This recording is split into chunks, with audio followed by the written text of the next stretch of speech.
I have some special friends that I haven't seen in a long time.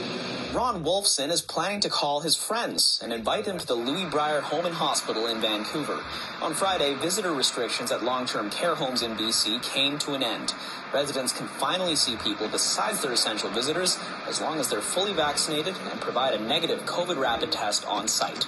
And we can have visitors, and that is the most tremendous thing possible.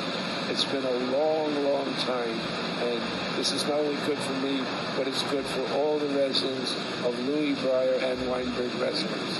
Well, it brightens up the day, that's for sure. It means a lot. I would suggest that you come in and be with the ones you love. While the restrictions on visitors have been lifted, not everyone is celebrating just yet. Family members at this long-term care home in North Vancouver say the rules haven't changed. Our mandate is we're sticking with the one visit per week. There was no real reason given. It was just that's our rules, and that's how they're going to stay with it. Cynthia Metz's mother-in-law, Ivy, has been living at the Lynn Valley Care Center for about 5 years. It's very hard for my mother-in-law.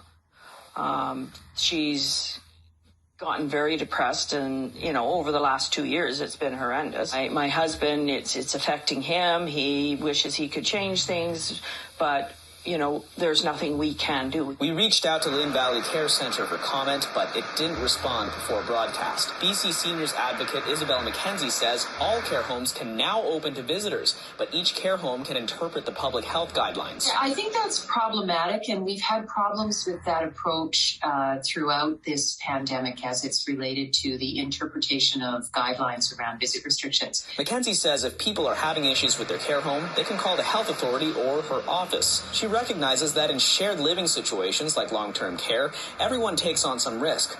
But even near the end of life, individuals can still choose how much risk they're willing to take. But I think there's a way to do this through this pandemic that would recognize a little better those residents who say, actually what's most important for me right now is to see my family members. And I think what we can't lose sight of is the individuals have the right to make some of those choices and decisions. In North Vancouver, Kier Juneau, CityNews.